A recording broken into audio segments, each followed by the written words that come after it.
किशनगढ़ में नाबालिग से उत्पीड़न के बाद आज तीसरा दिन है, लेकिन पुलिस प्रशासन के आज भी खाली हाथ है। ना किसी की गिरफ्तारी की गई, यहाँ तक भी लोग जा रहे हैं जो परिवादी के पास और बार बार धमकी दी जा रही है कि आप राजीनामा कर लीजिए। लेकिन आज मैं खैरतल कलेक्ट्रेट के सामने यहाँ पहुँचा हूँ और यहाँ पर सैकड़ों की संख्या में लोग धरने पर बैठ गए हैं। काफ़ी देर से वेट किया जा रहा है कि कलेक्टर साहब इनके पास नीचे आएंगे और इनकी कुछ सुनवाई की जाएगी।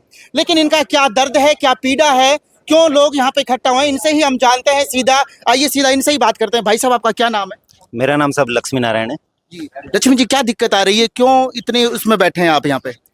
सब ये दर्द है, जिस दर्द के कारण हर आदमी के मन में एक दर्द है, एक पीड़ा है। उस पीड़ा के कारण ये सब लोग यहाँ पे आए और इनका यहाँ पे आने का मुख्य उद्देश्य ये है कि जो हमारी भारत की जो व्यवस्था है, उस व्यवस्था में कहीं ना कहीं चूक हो रही है। जो प्रशासन है हमारे खैरतल तिजारा जिले का, वो प्रशासन अपनी कार्यभार को पूरी तरह से संभाल नहीं पा रहा है। ना कलेक्टर अपनी जिम्मेदारी को समझ रहा है, ना एसपी अपनी जिम्मेदारी को समझ रहा है, कि सब अपनी जिम्मेदारियों से भाग रहे हैं।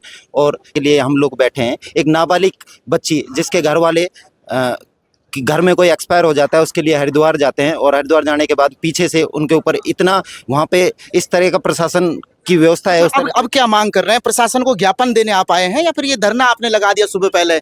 घर में इनको काम धंधा होगा, घर में बैठना चाहिए था, ये धरना क्यों लगा दिया सुबह पहले? ज्ञापन देना था, ज्ञापन दे देते आप। ज्ञापन तो दे, ज्ञापन तो जब दे जब प्रशासन की नींद खुले। कलेक्टर साहब तो सो रहे हैं, कलेक्टर साहब तो सो रहे हैं, एसपी साहब सो रहे हैं, प्रशासन सो रहा है, मुर्दों की तरह पड़े हैं ये लोग। ये तो आप भी नीचे उतर के भी नहीं आ रहे। इनको कोई दर्द नहीं है। उस बच्ची, नाबालिग बच्ची के साथ जो घटना हुई है, उसके साथ 4 लोगों ने सामूहिक बलात्कार किया। इनके तो कहीं दर्द भी नहीं है। इनका असली दर्द तब होता है जब इनके साथ, इनके परिवार में ऐसी घटनाएं हो, तब इनको पता चले। ये तो आराम से बैठ के कुर्सी पे व्यवस्थाएं बना रहे हैं और व्यवस्था ऐसी है कि आप लोगों को देख रहे सामने समझ में आ रही है जी। नाबालिग लड़की के साथ, दलित लड़की के साथ ये जो उत्पीड़न का मामला है, वो इतना संख्या दिन है और अचंभे की बात है, ना किसी पर गाज गिरी और ना किसी की गिरफ्तारी हुई। और सिर्फ दिया जा रहा है, तो क्या दिया जा रहा है? आश्वासन दिया जा रहा है कि आज शाम तक हो जाएगी, कल शाम तक हो जाएगी। लेकिन मैं भी यही चाहता हूँ, यदि कोई बड़ा नेता की बेटी होती या प्रशासन की बेटी होती, क्या प्रशासन जब भी शांति से बैठ पाता? क्या सिर्फ दलित लोगों के साथ ऐसा हो रहा है? बाबूजी नमस्कार, क्या नाम आपका? माता दीन बेसारिया जी। माता दीन जी, क्या कहना चाहते हैं, किस तरह से इसे देखते हैं? क्योंकि मामले को आज 4 दिन हो गए, लेकिन 4 दिन बाद भी पुलिस के हाथ खाली हैं। पुलिस में नाकामी तो मैं कहूँगा, क्योंकि जब उनको 2-3 दिन का टाइम दे दिया, जब ये घटना हो चुकी थी, तो उनको उसी समय गिरफ्तार करना चाहिए। उनको समय भागने का दे दिया। वहाँ से वो, मैंने सुना है कि जो पशु है, बाद में सब वो घर छोड़ के निकल गए। अगर वो उसी समय हो जाता तो इतने उसकी जरूरत नहीं थी। और मैं तो यही कहूँगा कि पीड़िता को न्याय मिलना चाहिए और अपराधी को कड़ी से कड़ी सजा मिलनी चाहिए, क्योंकि ताकि इस तरह का मामला आगे न हो। यही मैं मतलब प्रशासन से भी चाहता हूँ। और अब यहाँ पे हमें बैठे कितनी देर होगी? कभी 2 मिनट के कह दें, कभी 5 मिनट के कह दें, कभी 10 मिनट। कितनी देर होगी आपको बैठे यहाँ पे? यहाँ पे आधा घंटा हो गया है। ये कोई तरीका है कि मतलब कलेक्टर साहब का? कलेक्टर साहब को आना चाहिए और तुरंत ऐसे प्रोटेक्शन कोई हो सकता है, कोई जरूरी मीटिंग में हो, आप ऐसे कर रहे हैं? इससे कोई जरूरी मीटिंग नहीं होती है। जो समाज जब इस प्रोटेक्शन में आया है, इससे कोई जरूरी मतलब और काम नहीं होता है। ये सबसे मतलब महत्व काम था है। ये तो मतलब खुद उपद्रव को कराने के लिए मतलब बढ़ावा देते हैं। इसलिए मैं ये चाहूंगा कि कलेक्टर साहब तुरंत आए और ये विज्ञापन ले। आप भी इसी धरने के साथ बैठे हैं? हाँ जी। क्या कहना चाहते हैं? जिस तरह से आप शायद इनके नेता लग रहे हैं, क्योंकि आप इधर मुंह करके बैठे हैं, इधर मुंह करके बैठे हैं। मैंने सोचा प्रशासन के साथ लगभग सारे बैठे हैं। हाँ, इधर तो हम सारे बैठे हैं, एक साथ ही बैठे हैं। क्या मांग को लेकर आए हैं? क्या ज्ञापन में आपने लिखा है और क्या मांग कर रहे हैं? सर, जल्द से जल्द उन पर कार्रवाई हो, गिरफ्तारी हो। और मैं तो ये चाहता हूँ बुलडोजर कार्रवाई यूपी की तरह। 4 दिन हो गए, जब भी जल्दी से जल्दी मांग रहे हैं आप। क्या करें और क्या करें? कितने दिन और बैठेंगे? अच्छा, बुलडोजर कार्रवाई चाहते हैं? बिल्कुल। यूपी में भी यही हो रहा है। किस पे चलेगा बुलडोजर? उनके घरों पे चलेगा। घर पे बुलडोजर चलना, जो आप बता रहे हैं, आपको ये शैली पसंद है बुलडोजर चलने वाली? बिल्कुल पसंद है। आपका क्या नाम है? मैं रामबाबू जाटव जी, पूर्व अध्यक्ष श्री जाटव समाज संस्थान खैरतल। अभी जो 4 दिन पहले निंदनीय अपराध है, जिसकी सजा सिर्फ फांसी होनी चाहिए, और यहाँ का जिला पुलिस प्रशासन दोनों आंख मूंद करके बैठे हुए हैं। आज तक उनकी गिरफ्तारी नहीं हुई है। अभी तक यहाँ अपने भारत में देखा गया है, जितने भी बलात्कारी हैं, बलात्कार के साथ वो टटलूबाज भी हैं और बहुत सारी जमीनों पे अतिक्रमण करके भी बैठे हुए हैं। मेरा पुलिस और प्रशासन से पुरजोर निवेदन रहेगा, ऐसे बलात्कारियों को जल्दी से जल्दी गिरफ्तार करके उनको फांसी की सजा दी जाए और उनकी जमीनों का और उनके चरित्र का और उनके कार्यों का खूब बेखूबी से जांच पड़ताल करके यदि उन्होंने अतिक्रमण कर रखा है तो उसका अतिक्रमण हटाया जाए, टटलूबाज है तो टटलूबाज का भी उनको पर केस लगाया जाए, और भी जो जघन्य अपराध उन्होंने कर रखा है, आज तक जितने भी अखबारों में केस आए हैं गैंग रेपिस्टों के, वो सबसे ज्यादा इस भारत में और अन्य अपराधों में भी संलिप्त रहते हैं। तो मेरा फिर पुनः पुलिस प्रशासन से देर आए सवेर आए, जल्दी से जल्दी इन गैंग रेपिस्टों को अरेस्ट करके फांसी की सजा दिलवाई जाए और पीड़िता को न्याय दिलवाया जाए। क्या नाम है भाई साहब आपका? कोटी। तो मैं यहाँ पे आपसे सबकी तो बात नहीं करा सकता, लेकिन फिर भी इधर देखिए बाबूजी, आप क्या नाम है आपका? मेरा नाम गंगाराम जाजोरिया है जी। हाँ, मैं यहाँ इस पे आंदोलन भी यहाँ आया हूँ।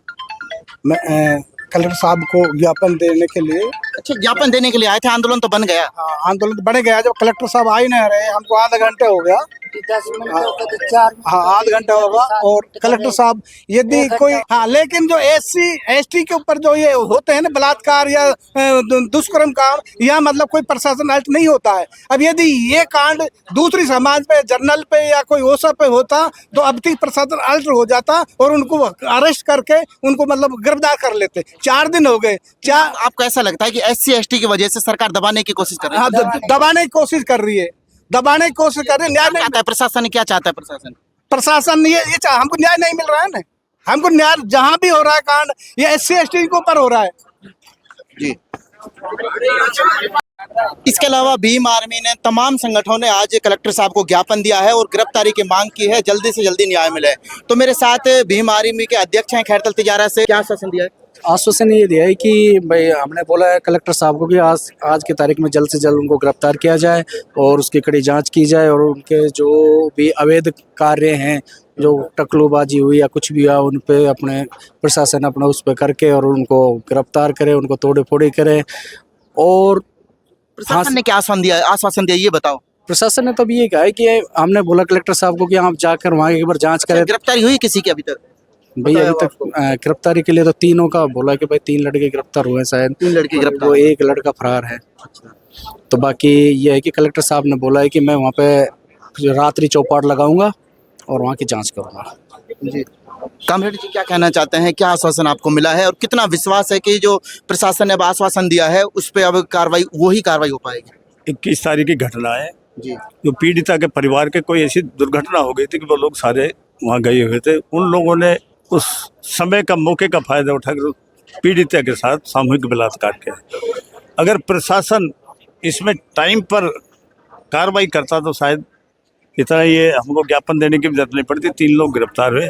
हमने प्रशासन से एक मांग की है, वो लोग उस गरीब परिवार पर दबाव बढ़ा रहे हैं, डरा रहे, धमका रहे कि आप फैसला करो, नहीं हम तुम्हारे साथ कुछ भी कर सकते हैं। तो हमने प्रशासन की उनको सुरक्षा दी जाए, उन लोगों का भय निकाला जाए, वहाँ पुलिस प्रशासन की सुरक्षा दी जाए, उनको आर्थिक मदद दी जाए और इन लोगों को तुरंत फास्ट ट्रैक की अदालत में इनका केस चला कर इनको सजा दिलाई जाए। और ये हम लोगों ने मांग की है। कलेक्टर साहब ने हमको आश्वासन दिया है, हम जल्द से जल्द जो बकाया मुलजिम है उनको गिरफ्तार कराएंगे और वहाँ पुलिस प्रशासन लगाएंगे और किसी तरह के किसी को दबाव में नहीं आने देंगे। युवा भाई भी है हमारे साथ। क्या नाम है भाई आपका? ललित जाजोरिया। जी ललित जी, क्या कहना चाहते हैं? आपको क्या लगता है, किस नज़रिए से आप देख रहे हैं जी? ये केस हुआ, केस के बाद कार्रवाई ना होना बड़ी बात है। हो गया जो तो हो गया, लेकिन उसके बाद कार्रवाई नहीं हो तो आरोपियों में और भी कोई दिक्कत वाली बात नहीं। शायद हो सकता है 1 से 2 दिन में फैसला हो जाए। जी ऐसा है जी, 21 तारीख को ये घटना घटित हुई थी जिसमें पुलिस प्रशासन को वहाँ के लोगों ने अवगत भी करा दिया था। आज 24 तारीख है, 3 दिन प्रशासन सोया हुआ है। तब सर्व समाज मिलके और अदर समाज का भी कोऑपरेट रहा। उन्होंने कलेक्टर साहब को ज्ञापन दिया। बड़े एक डेढ़ घंटे के बाद कलेक्टर साहब आए और ज्ञापन लिया। कलेक्टर साहब ने आश्वासन दिया कि मैं खुद जाकर वहाँ विजिट करूँगा और उसकी निष्पक्ष जांच करूँगा और अतिक्रमण जो उन दोषियों ने किया हुआ है उस पर भी कार्रवाई करेंगे और जल्द से जल्द सजा उनको दिलाई जाएगी। और उन्होंने बोला है कि अभी 3 आरोपी और गिरफ्तार कर दिए गए हैं रात को। जो 3 आरोपी गिरफ्तार करने की बात है, जी आप क्या कहना चाहते हैं? हाँ, मेरा नाम अनिल कुमार जारवाल है। मैं जिला सह प्रभारी Bhim Army IT cell Khairdal Tijara. सबसे पहले तो मैं सरकार से एक बात कहना चाहता हूँ, ये पूरे भारत में ही, ये राजस्थान की घटना नहीं है, पूरे भारत में दलित समाज के साथ ये घटनाएं क्यों होती है, ये एक बहुत बड़ी चिंता का विषय है। हमारी जो भाजपा शासित प्रदेश की जो सरकार है वो राम राज्य की बात करती है, लेकिन राम राज्य के राज में ये रावण राज जो चल रहा है, दलितों के साथ जो अत्याचार हो रहा है और ये दलितों के साथ ही क्यों हो रहा है, ये भी एक चिंता का विषय है। और यहाँ पर जो किशनगढ़ बास के जो मौजूदा विधायक है वे भी इस मामले से अवगत नहीं है या वो भी नहीं आ पा रहे हैं, दलित का कोई साथ नहीं दे रहा है, यह भी बहुत बड़ी चिंता है। तो मैं भीम आर्मी IT सेल की तरफ से और आज़ाद समाज पार्टी की तरफ से प्रशासन से यह अपील करता हूँ कि दोषियों को जल्द से जल्द कार्रवाई करे और उनको सजा दिलाए। जी मैं इकबाल खान, जिला सचिव भीम आर्मी। भाई देखो, जो घटना हुई है बहुत ही शर्मनाक घटना है। बेटी बेटी होती है, चाहे वो हिंदू की हो, चाहे मुसलमान की हो, चाहे सिख की हो, चाहे ईसाई की हो, किसी की भी हो, बेटी बेटी होती है। बाकी बहुत गलत काम किया है उन्होंने, उनके खिलाफ बड़ी से बड़ी कार्रवाई की जाए और उनको जल्द से जल्द अरेस्ट करके उनको सज़ा दिलाई जाए। हमारा यही कहना है प्रशासन से, जिला कलेक्टर से। हम भीम आर्मी, पूरे खैरतल की भीम आर्मी उस पीड़ित परिवार के साथ हैं। उस बच्ची को न्याय दिलाने के लिए हम पुरजोर कोशिश करेंगे और अल्लाह ने चाही तो ज़रूर न्याय दिलाने का काम हम करेंगे। और लड़की को जो भी उनका जितने भी वो आरोपी हैं, चाहे उनमें कोई की भी सपोर्ट हो या भाई की हो, बाप की हो, माँ की हो, किसी की भी हो, किसी को नहीं छोड़ा जाएगा। ये भीम आर्मी का ऐलान है। जी, भीम आर्मी वादा कर रही है लोगों से। हाँ, बिल्कुल वादा कर रही है भीम आर्मी। ये अध्यक्ष साहब खड़े हैं, प्रभारी साहब खड़े हैं, सारे पूरी टीम इधर है, छोड़ेंगे नहीं उसको, चाहे कोई भी हो। हम इस जो ये दुष्कर्म हुआ है पूरी भीम आर्मी कड़े शब्दों में निंदा करती है और हम ऐलान करती है भीम आर्मी। अगर एक्शन नहीं हुआ, अगर दोषियों पे कार्रवाई नहीं हुई तो ये हम आंदोलन का रूप भी ले सकते हैं। बिल्कुल आंदोलन किया जाएगा। आज तमाम जो संगठन है वो कोई सा भी भीम आर्मी हो, चाहे जाटव समाज का हो, चाहे मजदूर विकास फाउंडेशन का हो, सभी ने यहाँ पर ज्ञापन दिया है और एक ही मांग की है, जो भी आरोपी है उनको सख्त सख्त सजा दी जाए और जल्दी से जल्दी कार्रवाई की जाए। देख रहे हैं कार्तिक भारत न्यूज, मैं प्रदीप कुमार। जय हिंद, जय भारत।